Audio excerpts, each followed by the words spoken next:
Gabriel Norrington had never waited in a room with plastic chairs and sticky magazine pages in his life until today. He glanced at his Rolex, jaw set tight. His assistant had begged him to reschedule, but he'd insisted. The headaches were getting worse. He wasn't the kind of man who took a break, but even billionaires had limits, apparently. Especially ones who ran a global tech empire and hadn't slept more than 4 hours a night in months. The receptionist glanced over nervously, clearly recognizing him. He was used to that part. The stares. The whispers. The name that opened doors. But in this dull beige waiting room, he was just another patient. That should have annoyed him. Strangely, it didn't. The door opened. Gabriel looked up, expecting a doctor in a white coat. Instead, a woman in navy blue scrubs stepped out, clipboard in hand. Her chestnut hair was pulled into a messy bun, a few strands escaping to frame her face. She didn't look up from the chart when she called out, "Gabriel Norrington?"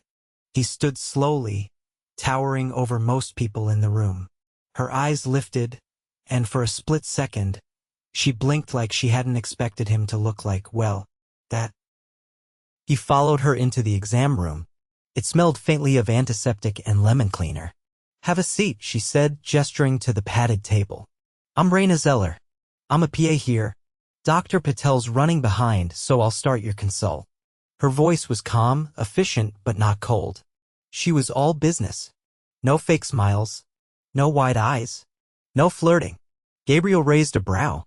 "You know who I am?" Raina scribbled something on the chart. "You're the only guy in this clinic wearing a suit that costs more than my annual rent." He let out a short laugh before he could stop himself. It startled him. She glanced up, and this time, a tiny real smile tugged at her lips.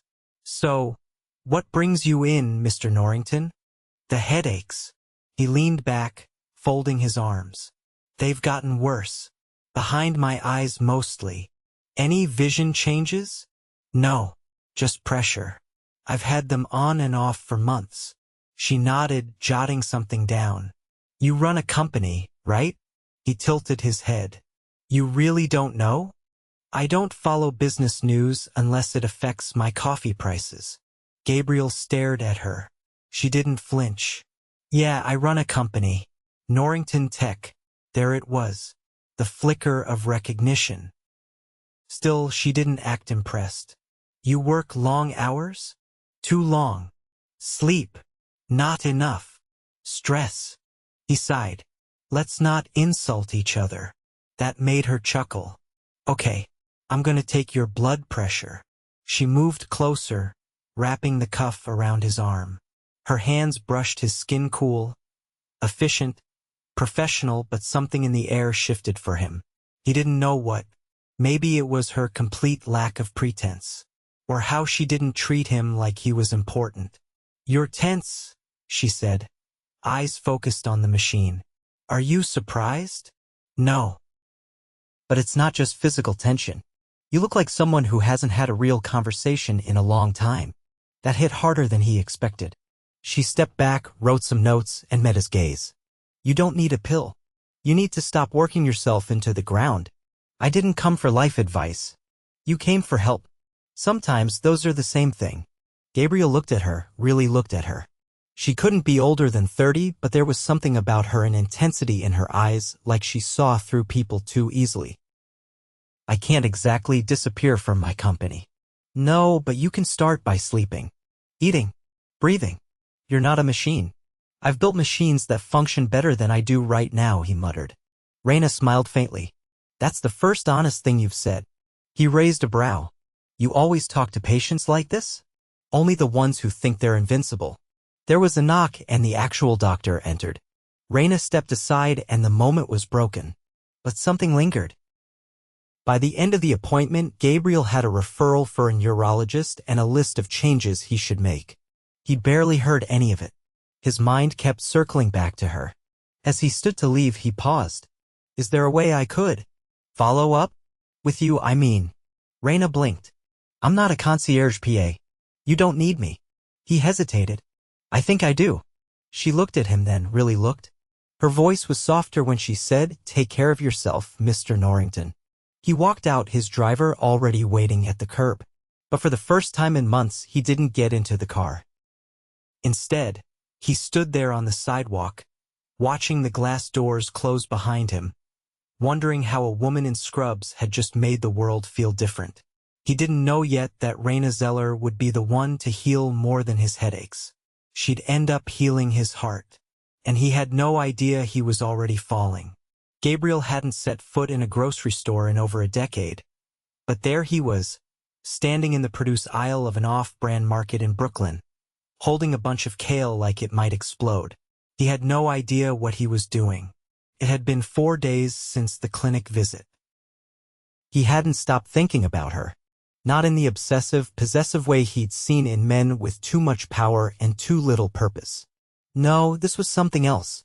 Something quieter. He kept hearing her voice in his head when the tension crept up his spine at 2 in the morning. "You're not a machine." He'd taken the neurologist referral, scheduled the scan, and then without telling a soul started making small changes. Not for his board. Not for his image. For himself. Mainly because of her. He scanned the produce again, his phone in his other hand with a recipe pulled up. He was determined to make dinner himself. Something simple. Fresh. He could build software infrastructures that ran entire banking systems, but chopping garlic? That was foreign territory. Need help with that? The voice came from behind him, light but familiar. He turned, and there she was, Raina, holding a basket with a few items and a container of blueberries balanced on top. She wore jeans and a long gray cardigan, her hair loose around her shoulders this time. She looked softer but no less sure of herself. He blinked.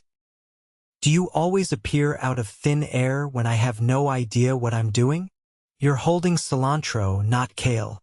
Gabriel looked down, frowning. "They look the same." "They don't." She reached past him, grabbed the actual kale, and handed it to him without ceremony. "How often do you come here?" he asked, stepping aside as she moved toward the avocados. "Every Tuesday after clinic. It's near my apartment, and they have the best sourdough in the neighborhood." She glanced at his cart. "Planning to cook?" "I'm attempting it." She tilted her head. "Alone?" He hesitated, then nodded. "Is that strange?" "No. Just unexpected." She studied him for a moment, then added, "Most men with custom-tailored suits and a driver waiting outside don't spend their evenings pan-searing vegetables." Gabriel watched her pick through the fruit like she had all the time in the world. "You always this blunt?" "Always." "You always this curious?" He smiled, not the tight, practiced one the Prescott. This one was real, if uncertain. Only when someone leaves a mark. She didn't pretend not to understand. Instead, she tucked a strand of hair behind her ear and said, "You look better than you did in the clinic." "I took your advice?" "Which part?" "All of it." Raina paused, clearly surprised. "People usually argue." "I don't take advice from many people," he said. "But you didn't ask me to be someone else. You just saw what was already falling apart." She considered that. Most people don't want to be seen. "I didn't either," he admitted. "Until I was." They stood in the middle of the aisle, surrounded by bins of apples and out-of-season strawberries, and something unspoken passed between them. Not romance, not yet, but something deeper. Recognition. "I was going to try a stir-fry," he said, "but I'm fairly confident I'd set my kitchen on fire. Sauté the kale lightly with garlic and lemon juice. Don't overthink it." "Do you always give unsolicited culinary instruction?" "Only to men who think cilantro is kale." He laughed, and it felt like something cracked open in his chest. "Would you?" He stopped. "Would you come over?" "Not like that," he added quickly. "Just to help." "With the food?" She raised an eyebrow. "You want me to teach you how to cook?" "I want to spend time with you without pretending I'm not completely interested." Raina stared at him for a long moment. The air between them held steady. "What if I say no? Then I'll burn the kale and order takeout. But I'll still think about you." That clearly caught her off guard. "I don't do casual," she said slowly. "And I don't date people who think they can fix things with money." "Good," he replied. "Because I don't date people who expect me to be someone I'm not." She studied him again, as if measuring the truth of that. Then she reached into his cart, plucked out the wrong kind of rice, and replaced it with another. "Thursday," she said. "I'm off at 6. Text me the address." He blinked. "You don't have my number. You're in the public registry. I'll find it." And with that she walked away, tossing him one last glance over her shoulder. Gabriel stood there, still holding the kale, his heart doing something unfamiliar. Hope. He wasn't sure what would happen next. But for the first time in years, he wasn't afraid to find out. Gabriel hadn't been nervous about anything in years. But when the elevator doors opened directly into his penthouse and he heard the soft knock, his pulse did something unfamiliar. He opened the door and there she was, Raina, holding a bag with a loaf of bread peeking out of the top and a lemon in her other hand. "I figured your pantry doesn't include citrus," she said, stepping inside. "You figured right," he replied, stepping aside. "Come in." She didn't gawk at the view, though it was hard not to. Floor-to-ceiling windows framed the Manhattan skyline like a living painting. In the distance, the city pulsed with light, but the space inside was quiet. Intentional. The kind of silence built by a man who'd forgotten how to fill it. "You live alone," she said, placing the bread on the counter. "I do." "No family at all?" Gabriel grabbed 2 glasses and filled them with water. "My father passed 10 years ago. My mother lives in Milan. We talk now and then." "Anyone else?" He handed her a glass. "I had a younger brother. He died when we were kids." She took the glass without pressing. "You don't talk about him." "I don't talk about a lot of things." Raina glanced around the kitchen. It was sleek, modern, equipped with top-of-the-line everything, but clearly untouched. "These knives look like they've never been used." "That's because they haven't." She pulled one out and examined it like a surgeon judging a blade. "Good edge. I'll allow it." Gabriel leaned against the marble counter and watched as she unpacked the bag, a block of feta, pine nuts, a bunch of basil, and the lemon. "You came prepared. I wasn't going to let you ruin perfectly good kale." He rolled up his sleeves. "Teach me." She handed him a cutting board. "Slice the garlic thin." "Not crushed, sliced." He mimicked her movements, though far less gracefully. "You do this often?" "Cook." "No. Walk into the homes of men you barely know and teach them how to sauté." She glanced at him. "You're not dangerous." "You're sure? You have too many books." He raised an eyebrow. "Books make me harmless?" "No. But the way they're arranged tells me you've spent more time with thoughts than people." He paused, knife hovering midair. "Is that a bad thing?" "Not always. But it makes you lonely." He didn't respond. She didn't need him to. They moved around the kitchen. She showed him how to toast the pine nuts without burning them, how to massage the kale to soften the bitterness, how to balance lemon with salt. The smell of garlic filled the air, warm and sharp. "Why medicine?" he asked as they plated the food. Raina poured the sautéed greens into a dish. "My dad was a paramedic. He died when I was 17. I wanted to understand what he left behind." Gabriel looked at her. "You don't talk about that often, do you?" "Only to people who ask without trying to fix it." They sat at the long dining table with a view of the city. He took a bite, then blinked. "This is incredible." She smiled. "It's kale, garlic, and lemon. Hard to mess up. I don't think I've eaten something not delivered in weeks." She leaned back. "You're used to being served, not shared with." Gabriel set down his fork. "You're not intimidated by me." "I'm not intimidated by anyone who doesn't know how to hold a chef's knife." He laughed, then caught himself. "I'm not used to this." "Which part?" "Someone seeing past the name. The money. The power." She took a sip of water. "That's not what you're made of." He studied her, the way her fingers curled around the glass, the quiet confidence in her posture, the ease in her voice. "I don't know what I'm doing with you." "Good," she said softly. "That means you're not trying to win." Gabriel's gaze dropped to the table. "I've spent my entire life trying to be unbreakable. And how's that worked out? I have everything. Except peace." Raina reached forward and touched his hand, not a brush, not a flirtation, just a steady, grounding touch. "Peace doesn't come from building walls. It comes from letting someone in." He looked up and for a moment the room felt smaller. Not because of its size, but because of the closeness. The way her presence made the rest of the world irrelevant. "I don't know how to be that person," he said. "You don't have to be perfect," she replied. "You just have to be real." They sat in silence for a while after that. Not awkward. Not tense. Just present. Eventually, she stood and took her plate to the sink. "I'll call you a car," he said, reaching for his phone. She shook her head. "I'll walk. It's not far." He moved to follow her to the door. "Can I see you again?" She looked at him, eyes steady. "Why?" He hesitated. "Because for the first time in a long time, I don't feel like I have to perform." She held his gaze. "Then ask me like a man who means it." Gabriel stepped closer, close enough to see the flicker of something in her eyes, hope. Maybe. Or curiosity.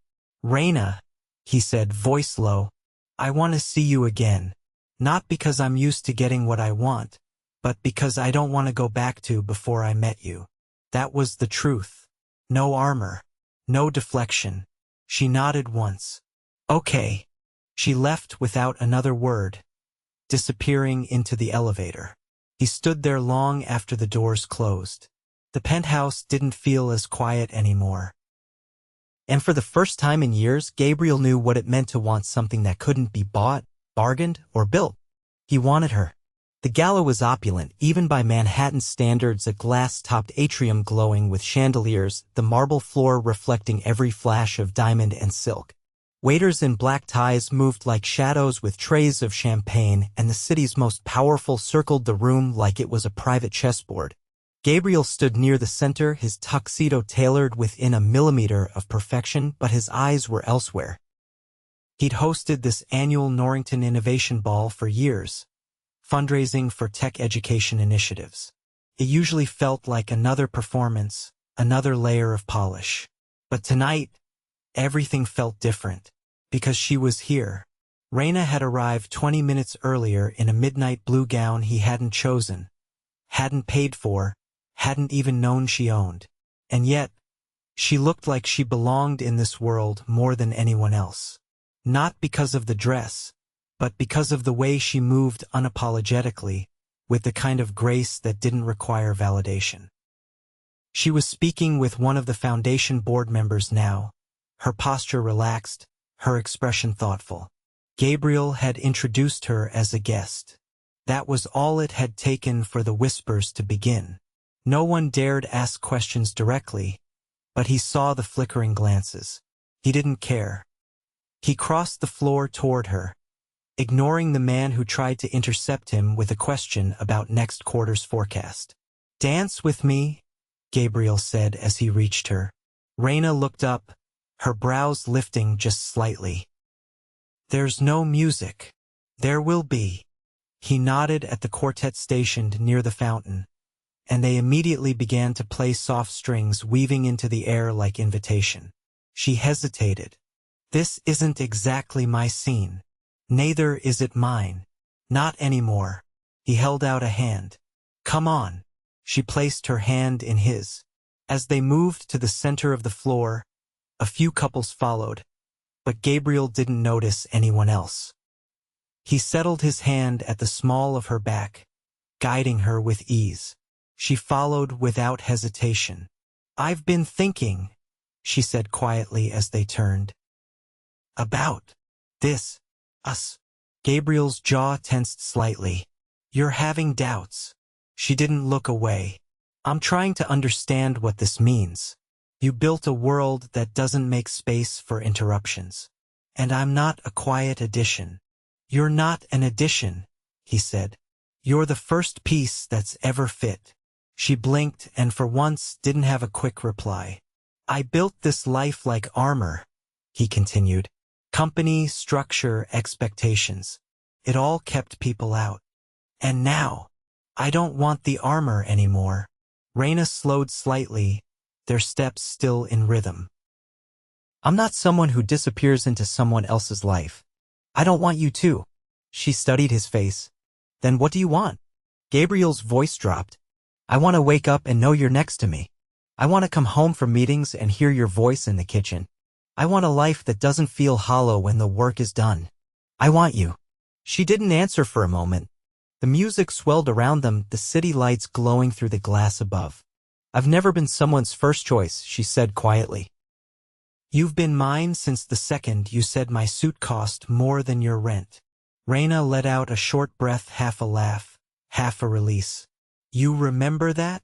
I remember everything. As the song faded, he stepped back and reached into his jacket.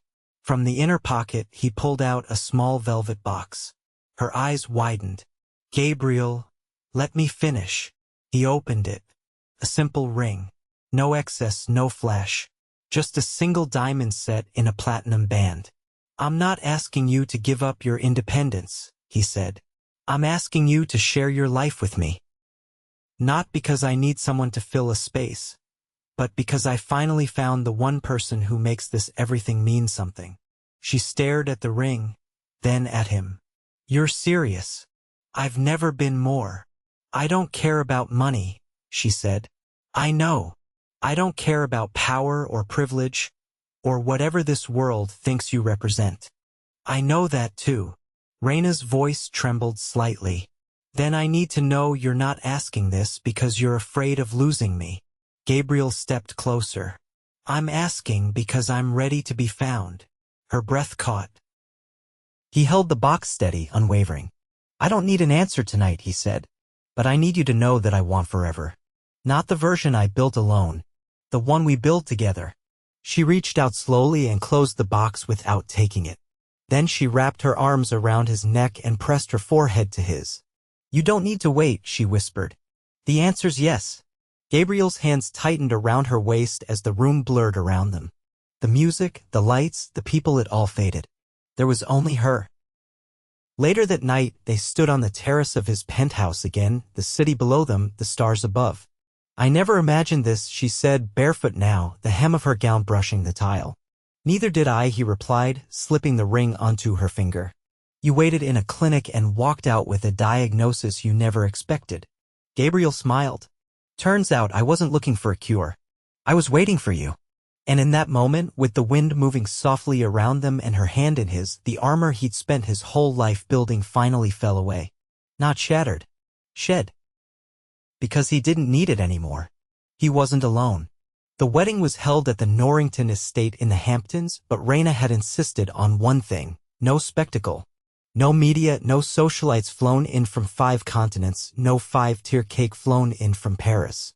Just people who mattered. Just love. Gabriel had agreed before she could even finish the sentence. The ceremony took place in the garden behind the main house, beneath a canopy of flowering dogwood trees. The sun filtered through the petals like confetti, and the only sound beyond the soft music was the waves breaking gently in the distance. Gabriel wore a charcoal gray suit, tailored but not flashy, and waited barefoot on the grass. Raina walked toward him without a veil, her dress simple, fitted, and breathtaking in its honesty. No designer label. No embellishments. Just her. As she reached him, she took his hands and whispered, "This is real." He nodded. Everything before you feels like a rehearsal. They exchanged vows written without pretense. No promises of perfection, only presence. No declarations of destiny, only choice. I will choose you, she said, voice steady. Even when it's inconvenient. Especially then. I will fight for us, he replied. Not because it's easy, but because you're worth every hard thing. When the minister asked if anyone objected, Raina squeezed his fingers. Gabriel didn't look away from her. They wouldn't dare. After the kiss, the applause was quiet, meaningful, just the way they wanted it. Later, as guests sipped champagne on the lawn and a jazz trio played softly, Gabriel led Raina through the house. She hadn't seen the 3rd floor yet. He'd been working on it in secret for weeks. He opened the door to a sunlit room overlooking the ocean. It was a library, her library. Floor-to-ceiling shelves already filled with the titles she loved, a reading nook with worn leather chairs, and a wide desk with a stethoscope resting on it. You remembered every one of my favorites, she said, hands brushing the spines. I had help, he admitted. Your sister gave me a list. She turned to him slowly. You called my sister? She said she'd never seen you this happy. Then she made me promise not to screw it up. Raina walked to the window seat, ran her fingers along the cushions, then looked back at him. I don't need a library to know I love you. I know, he said, but I wanted you to feel at home in my world, not like a guest in it. She crossed the room and slid her arms around his waist. You gave me more than space. You gave me a future. They stayed like that for a long time, the sea breeze drifting in and the scent of salt catching in the folds of her dress. A few weeks later, they returned to the city. Not to reclaim the lives they'd lived before, but to start something new. Gabriel stepped down as CEO, appointing a successor he trusted. He still advised, still shaped the vision, but no longer at the expense of his peace. He began teaching lectures at Columbia, discussions about ethics in tech, innovation with responsibility, and what it meant to lead without losing yourself. Raina continued at the clinic, but part-time now. She established a pilot program for preventive care in underserved areas, funded quietly by the Norrington Foundation. She didn't want her name on it, just results. They traveled often, not to be seen, but to disappear. They spent 3 weeks in Kyoto, where she taught him how to slow down and he taught her how to take up space without apology. In Santorini, they danced barefoot on rooftops.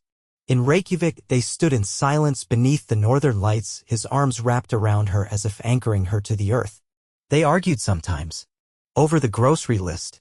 Over whose turn it was to do the dishes. Over whether or not garlic belonged in everything. But the arguments never lasted. Because every disagreement ended with the same question, "Are we okay?" And the same answer, always. On their first anniversary, Gabriel surprised her with a small coastal cottage in Maine, not to replace the penthouse, just to escape when the city felt too loud. He stocked it with her favorite teas and a telescope. "I thought you hated the cold," she teased as they curled up inside with blankets and a storm raging outside. "I like the way you keep me warm," he said, pressing a kiss to her temple. One afternoon, 2 years later, Raina sat on the floor of their cottage, sorting through photos for an album. Gabriel came in from the porch, barefoot, holding a letter. She looked up. "What is it?" He handed her the envelope. It was from the National Medical Advocacy Council. She opened it and read silently. "They approved the expansion," she said, voice shaking. "We can open 3 more clinics." Gabriel knelt beside her. "You're changing the system. You gave me the tools." "No," he said, tucking a strand of hair behind her ear. "I just stood back and watched you rise." That night, as they lay in bed listening to the rain, Raina turned to him. "Do you think we found each other too late?" He looked into her eyes. "No. We found each other exactly when we were ready to build something that lasts." She rested her head on his chest, tracing lazy circles on his skin.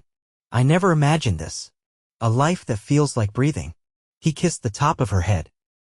"It's only the beginning." Years later, they would tell their story to their daughter, the night he mistook cilantro for kale. The first time she touched his hand. The way he asked her to dance when there was no music. She would laugh, wide-eyed. As they described the moment, her mother rolled her eyes at a billionaire in a clinic waiting room. And every time, Gabriel would look at Raina and say the same thing. "She didn't fix me. She saw me. And that changed everything." And it did. Forever.